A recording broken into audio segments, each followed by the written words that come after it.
Well, thank you all. Welcome. Thank you for joining us. For those of you that I haven't had the chance to meet yet, my name is Cameron Smith. I work in the Center for Career Development, primarily with our students interested in science, technology, engineering, as well as the health and life sciences.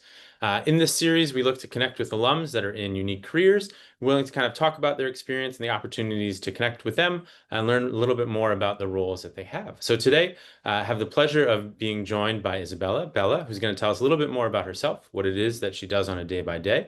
And if that's something that you might be interested in, how you can learn a little bit more about kind of the consulting realm. So, um, Isabella, if you wouldn't mind telling us a little bit about exactly that, who you are, when you graduated from Holy Cross, and what it is that you're doing now, how you got there. Sure, thanks for that. My name is Isabella Giaquinta, and I graduated from Holy Cross not too long ago in 2023. And I was a double major in mathematics and health studies, and I also had a minor in statistics. So I started college on the pre-med track, which is a very common route, I feel like, for a lot of people coming out of high school. But I eventually decided to pivot and focus on the more quantitative and business side of healthcare. And I think that as a high school student and even in the beginning of college, when you're interested in healthcare, you primarily are thinking about those clinical roles like becoming a doctor, so going to medical school, or maybe it's nursing or nurse practitioning school. But there's so many other career paths in that field that I feel like I didn't really know existed until I got to college and kind of explored around a little bit more. So I eventually ended up applying to intern with my current employer going into I applied in my junior year for a summer into my senior year internship. And I didn't really know what it would mean to be a life sciences consultant, which is now what I do for a living. And I think that there's this running joke just in general that no one really knows what consulting is or what a consultant does. So I really wanted to partner with Cameron here to, help bring awareness and some clarity into what that means and what it could mean for Holy Cross students, and just kind of show everybody that medical school isn't the only path for you if you're interested in medicine or healthcare at large.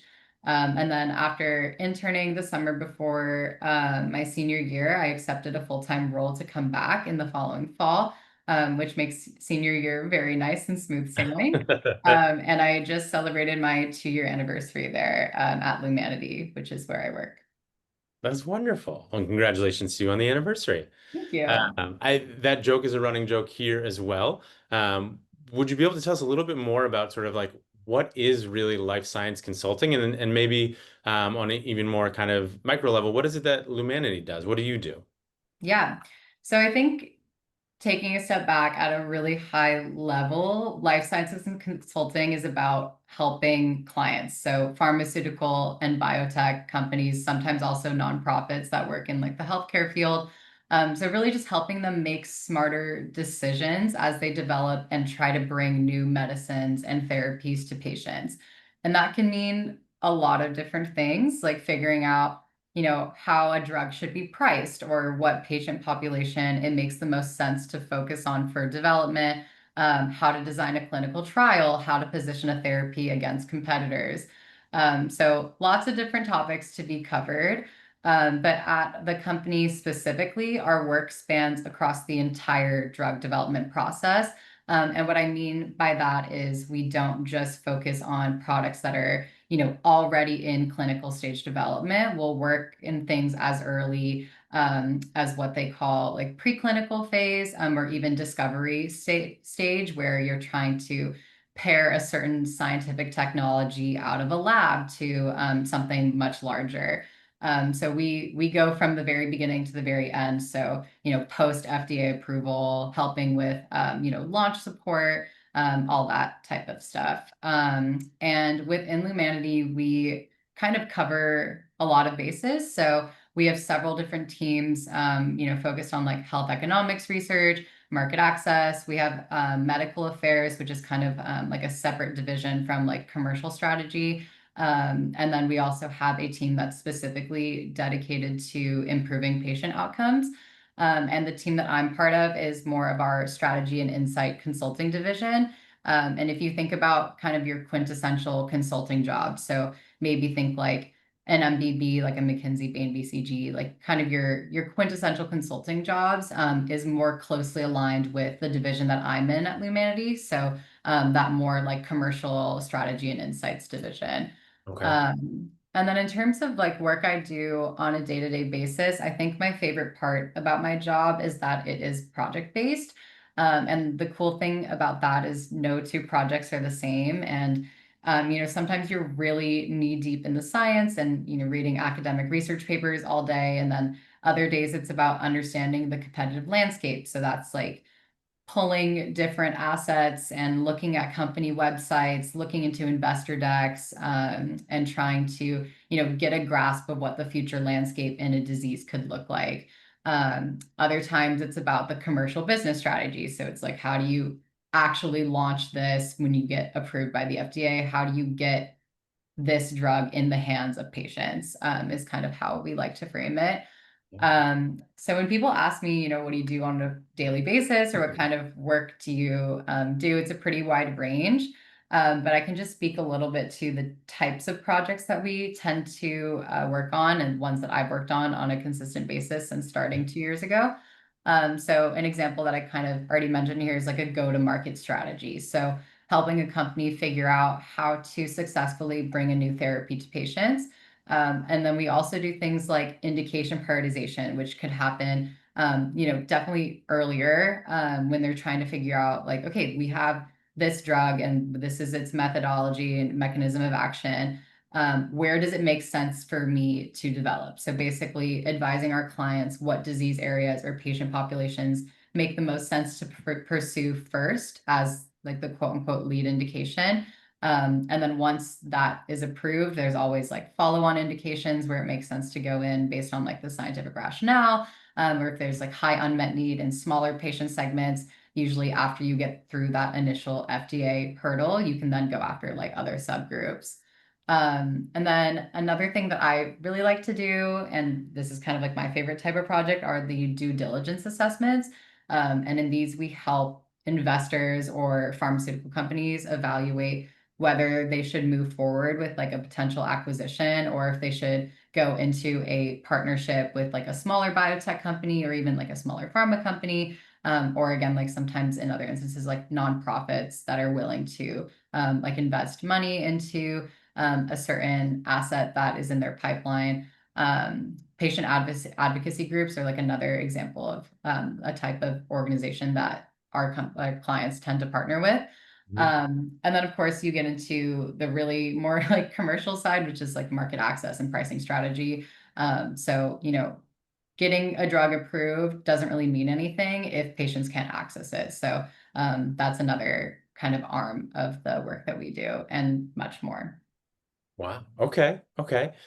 Ha so knowing that we'll have some students that are very focused in on this and understand a lot about the kind of the life science consulting side, and some folks that are kind of brand new to this, and this may be really their introduction.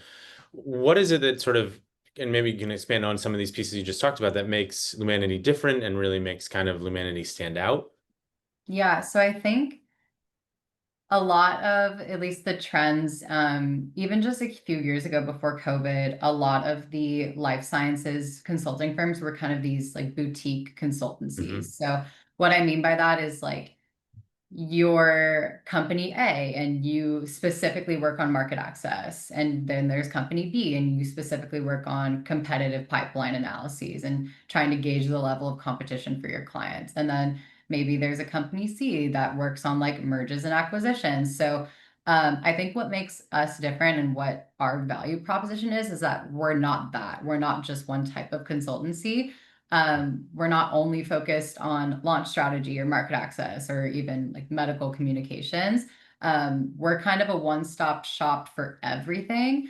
And all of those specialized areas live under the same roof here. So our clients can come to us and, have a lot of different questions that they need answered that kind of touch all different aspects of the healthcare system, and we can help address that in one place. And what's interesting again is that each of these branches can easily stand alone as independent companies, and those exist. But having them together really means that we can give clients a really holistic view and make sure their strategy is really connected across the entire drug development journey, and really just stays connected there. And I guess for me, early in my career, after I interned, I know I liked the job and was really interested in it, but I didn't really have my own niche or really understand like what part of the healthcare continuum I was most interested in. So I think from a development perspective and professional development perspective, that also means that working at Lumanity, you get exposure to a little bit of everything. And that's been huge for me. And I think after seeing different types of projects and working across different areas, I now, at my 2 year mark, I feel like I know exactly what's exciting me most and where I would want to focus.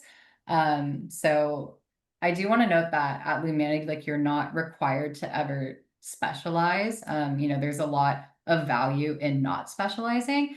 And we operate under a dual staffing system. So you're often staffed on like two projects at a time, which is great. And I think that gives you kind of the bandwidth to stay in your wheelhouse and things that you're really invested in and super interested in, while also having your other like 50% of your time be on something completely new and something you've never heard about or never tried before. And that's kind of the type of staffing that I like to maintain now, since I do kind of know what I'm interested in. So Yeah. the majority of my time, or like around 50% of my time, I'm working with our team, our I&I team, which is like our autoimmune disease kind of center. So I'm involved in projects relating to this rapidly expanding area for about a year and a half. So I'm working toward, strengthening my skills, becoming somewhat of a subject matter expert in a field that has seen a real boom in recent years. And, one of the biggest breakthroughs I think we've seen, arguably in like modern day, is the George Schett CAR T study, which came out of Germany. And this essentially showed that it's a very complicated drug, but I'll just kind of summarize it in short, that you can get this infusion of cells that are basically repurposed to reset your immune system in autoimmune diseases. And we were basically, the data out of this was seeing patients that, in diseases like lupus and systemic sclerosis, lupus nephritis, patients that to date have not been able to reach full, deep, and durable remission ever, were, coming up with like minimal to no symptoms months after receiving these types of therapies.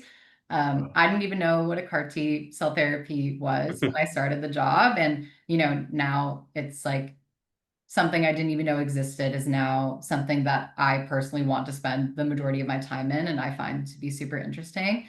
So I think that really just shows how Lumanity can really open doors for you, and also just help you figure out what you are interested in. And I Yeah. think, at least for me, and I'm definitely biased, but I was hesitant to take an entry level role at a biotech or a pharma company without knowing what division within those companies I would even be interested in, or what type of company you'd even just interested in. And I think now I'm not currently looking to transition into industry yet, but when I do, I at least know what I'm interested in, and what types of jobs I would potentially apply to in the future. And I think just being part of a company that is so on top of these really hot topic trends makes Yeah. you really feel like you're kind of part of the wave of research, and seeing those advances move toward real world impact is definitely what drives my focus and passion in the space. Yeah. And I imagine it's got to be a little bit of a challenge too for you all in sort of dealing with all these different people, but the idea of like established pharmaceuticals and then maybe some of the newer biotechs and the kind of size differences and all the pieces that go into that. Um, what are, I guess, some of the challenges that like the varying clients bring, and how do you really kind of approach and your team, how do you approach kind of helping all of those folks kind of across the different spectrums there and really solving their specific strategic problems? Yeah, so I think, what would help first is to just explain, what is the difference Yeah, between please, please. biotech and big pharma, because I think I didn't even understand how different they are. And I think, in college, I'm like, biotech and pharma are the same thing, which sort of, I guess, is my answer. But just to kind of give a high level overview for these students that are interested in biotech companies are usually a lot smaller and definitely more research driven, very focused on innovation. Not that big pharma isn't, but a lot of the times a biotech company starts, with a three-person group in a university and they work in a lab together and they strike gold. They figure out a platform or a scientific methodology that they think could be applied to medicine in some way, shape, or form. And then they might have one lead asset or just a handful of programs that they're trying to develop. And the biggest challenge for these individuals is often funding because they're kind of starting from the ground up. And again, spinning out of a university lab or a research institute, for example.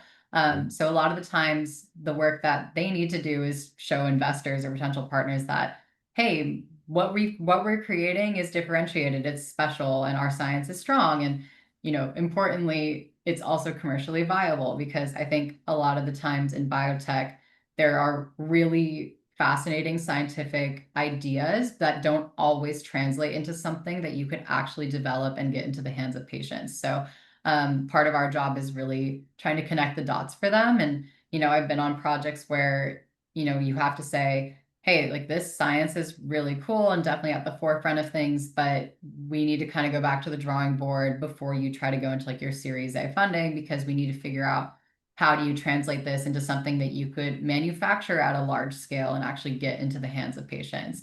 So that's kind of a little bit about biotech. And then big pharma, on the other hand, that's kind of your large established players. So kind of like your household pharma names. And they tend to have broader portfolios with really long pipelines. If you go on their company website, you'll look at their pipeline, you'll be scrolling. They have tons of products across different therapeutic areas, established sales forces, global infrastructure.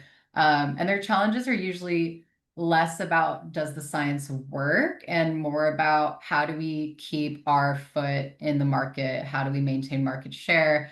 How do you prepare for industry catalysts? So, how do you prepare for generic competition when your drug loses patent or exclusivity? Or, sometimes it's we're a really big pharma company and we want to keep investing in things that are innovative. So, how can we invest next and where should we be going to keep our pipeline strong? Do we buy a smaller company? Do we go into a licensing agreement with another company? So, I think what's really interesting is that we work with both, but there is an obvious interplay between the two. Big pharma tends to rely on biotech for early innovation, and then biotech will rely on big pharma for the resources and scale to actually bring a drug all the way to patients. So they're kind of dependent on each other.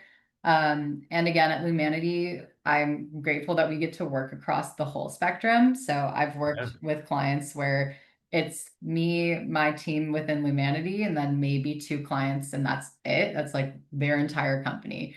And then all the way to, speaking one-on-one with C-suite executives at companies that are some of the biggest names in the industry. And I think being able to see both sides is also really eye-opening. And, while the questions that they come to us with may be different, the way we help them is ultimately about the same thing. Really trying to connect the science, connect the market, and align the strategy so that the new medicines can actually make it to patients. Yeah. Fascinating. I'm thinking a little bit again, kind of going back to the students that are watching this idea of that spectrum and the interconnectivity. It really sounds like it lends itself well to the liberal arts and folks kind of coming out of Holy Cross. So I'm curious for students that are interested in consulting, coming from Holy Cross, coming from a liberal arts background. Are there specific skills or experiences that you really recommend we kind of build on while they're here? Um, and I guess kind of how can they go about demonstrating that value and sort of who they are within the business environment, within this really kind of broad spectrum? You mentioned due diligence. Should they be focusing on that? Are there other pieces they should really be like exploring and reviewing, maybe getting a little more exposure to while they're here in Worcester with us? Yeah, so I think just in general, starting off by choosing an institution like Holy Cross is like you're on the right path. I think I equate a lot of my success to having a more like holistic liberal arts background. And I'll get into that a little bit more later. But I think the most important thing is to really try to build skills that can show you can learn things quickly and adapt to things. Yeah. The biggest part about my job is just thinking critically, and I do that every day, all day, essentially. And a lot of consulting is about kind of becoming a quote unquote expert in a very short period of time. So I think staying curious and having the ability to dive into something new that you don't know a lot about and try to pull out the key themes, synthesize it, and explain it back in a way that makes sense for your audience. Like those things are huge. And that's what we do every single day. And I think the classes that you take can really help with that. I think some of my favorite courses at Holy Cross were actually the ones that I found to be the most challenging. And I think there's kind of two in particular that come to mind. But I took pandemic policy right in the heat of COVID with professors Joff Finley and Dennis Kennedy, and then science, medicine, and the Holocaust, which is with Professor Daniel Bertrand. I think those classes were a lot of critical thinking, and they really pushed me to think about healthcare from very different perspectives, which is exactly the kind of critical lens that translates well into this job. And I also really enjoyed some of the upper level math classes I took, really around like a problem solving perspective. That's in a nutshell what consulting is. Yeah. Anything that you can kind of get your hands wet with that, I think is really helpful. I did that both at Holy Cross and also studied abroad for the entire year at the University of Oxford, which was definitely challenging, but one of, if not the best years of my life. So I would definitely encourage students to take advantage of those kinds of opportunities too. Going abroad, getting a taste of, other things, pursuing Mhm. academic internships, and even pitching your own research ideas to your professors. Yeah. And then I think beyond the classroom, I think reading is really important. And I know in college, I feel like I didn't have a lot of time to read for pleasure, but I think, there's other things that you can be doing. Like every morning before I start the day fully and log on to Teams, I read industry publications. So Endpoint News is like a really, really good one. Right. So if there's like phase 3 data or if a drug gets approved, those really important industry events will be reflected on that type of forum. There's also Fierce Pharma, so I would definitely recommend looking into either one of those. Okay. There's lots of podcasts. I'm not a podcast person, so I probably don't have many recommendations for that.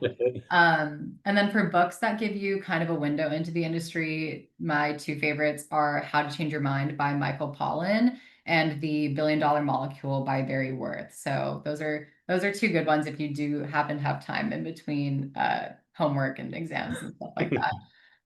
And then Okay. I think, the last thing would just be from wherever you're getting your information and however you decide to stay up to date would just be trying to internally track, within yourself the big industry themes.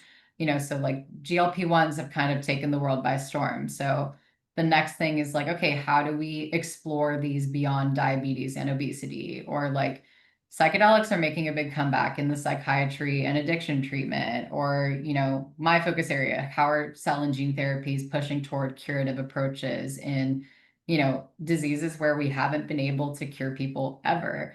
And again, like you're not expected to be an expert on everything. We give very comprehensive training, and a lot of the job is drinking from a fire hose, learning on the spot. But I think just having that initial awareness of even the slight directional idea of where the field is going is a huge part of the job. And I think will kind of help you understand like where the context of our work fits into the larger industry. And then I think the last thing would just be to talk to the people around you, lean into those relationships. I still talk to a lot of my college professors on like a weekly or monthly basis. Connecting with alumni, I think I can speak for a lot of us that anyone's really willing to have conversations with fellow Holy Cross students, and just ask questions. And those conversations are really how you start to understand the breadth of opportunities out there and kind of what type of career path you would be wanting to take. That's great. Those are fantastic recommendations. Thinking as you were kind of talking about, thinking about this idea of, okay, so we've learned a little bit more about like what is life science consulting and kind of how does that play out. Were there things you wish you would have known, or maybe some like common misconceptions that are out there about consulting or the life science industry that students should know as they're kind of making this decision of, is this something I want to pursue? Yeah, so I think something I was a little nervous about, but my nerves were calmed very quickly, was that I don't have a super robust science background, for example. At Holy Cross, I took some biology and I think like maybe two or three chem classes, but I didn't major in either of those, right? I didn't like work in a lab or anything. And I think one big misconception in life sciences consulting is like you need a PhD or like a medical degree, or some type of scientific background in undergrad to work in consulting in life sciences. And I think, sure, having some scientific classes under your belt is certainly helpful, but there are real benefits to having a broader liberal arts education, even if you don't major in chem or bio or take any science classes.